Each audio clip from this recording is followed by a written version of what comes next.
Comment transmettre un message à un enfant?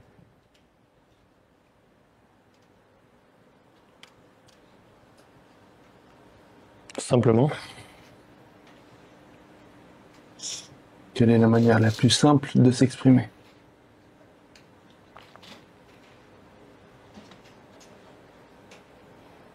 ça va être dans la posture et dans l'humilité aussi. Sans prendre de haut, sans...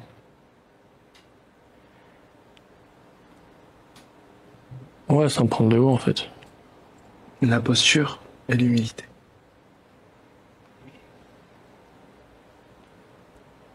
Ok. Comment savoir quelle posture adopter?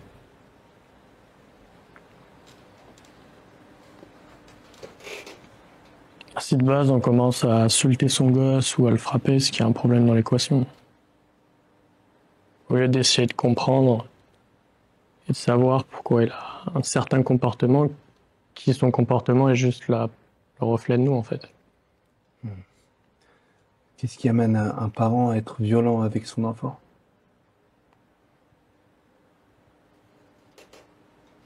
Ses propres démons.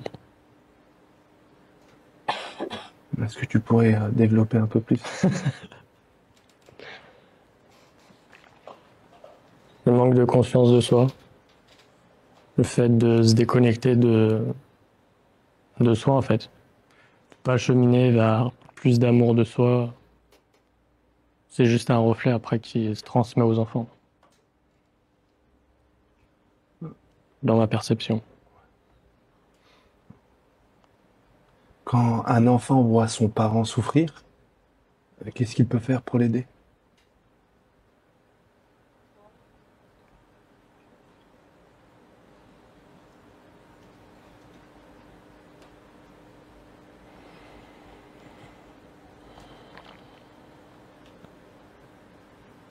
Essayer de parler, Mhm. si ça marche. Est-ce que tu peux parler plus fort, s'il te plaît? J'ai dit quoi? Essayer de parler. Essayer de parler, si ça marche. Et quand cet enfant, il n'est pas entendu? Bah, il s'isole. Il s'isole, il fait sa vie tranquille. Enfin, il essaye. Puis il évacue aussi le surplus de colère qu'il peut percevoir. C'est mieux ou toujours du mal à l'entendre? Ouais. Évacue le surplus de colère. Elle est où cette colère aujourd'hui? Oh, elle est loin.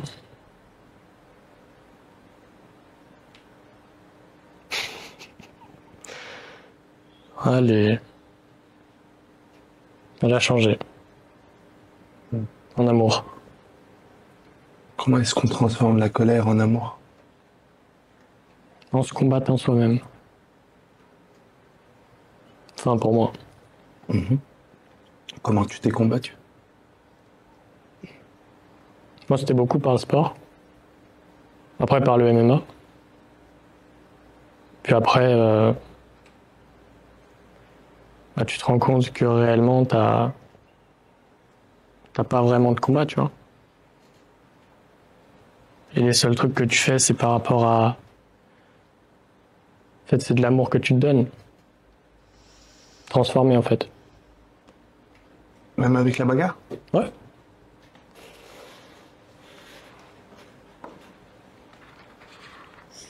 Comment aimer son ennemi?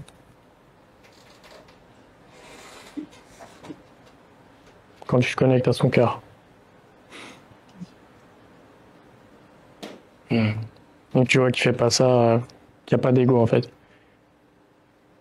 Juste, il est là parce que ça a dû être son chemin à un moment.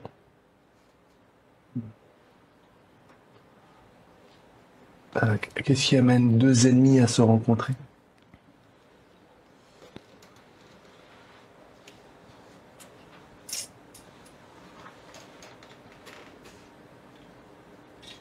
Bonne question.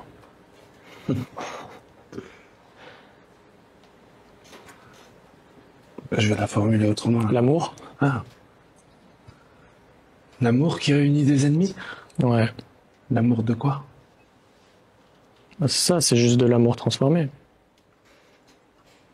C'est comme un couple d'anciens. Ils sont toujours en train de se chamailler, mais au fond, ils s'aiment.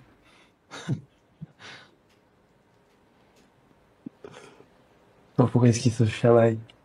Pour exprimer leur amour? C'est leur façon d'exprimer. Aussi maladroite qu'elle puisse être.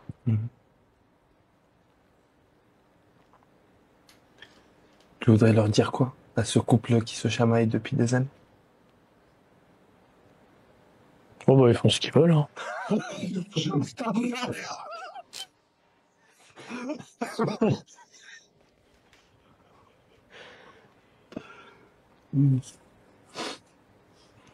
Tu voudrais dire quoi à cet enfant qui a connu la violence?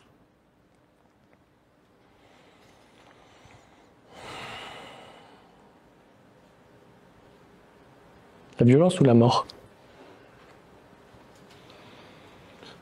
Tu voudrais dire quoi à cet enfant qui a connu la mort? T'es sur le bon chemin. Parce qu'après la mort, il y a toujours la renaissance. Et au plus vite tu meurs, au plus vite tu renais.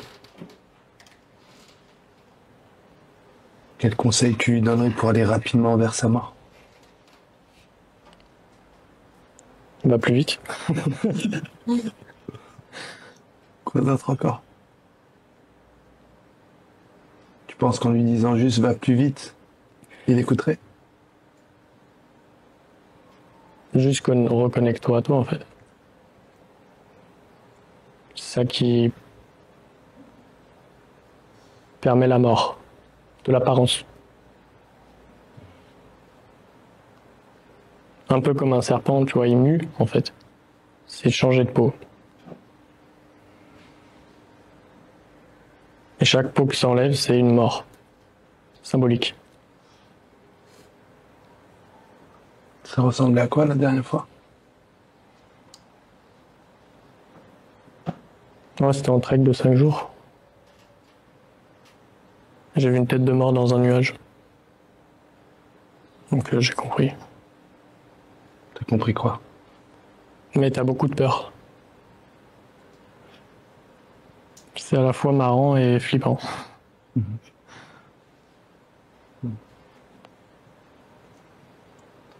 Ça va être quoi ton dernier mot avant ta mort?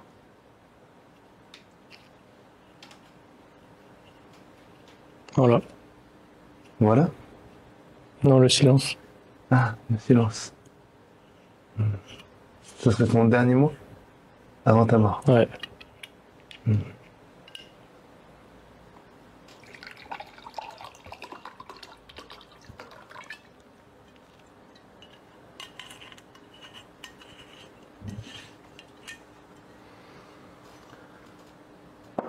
Merci. Merci à toi. C'est-à-dire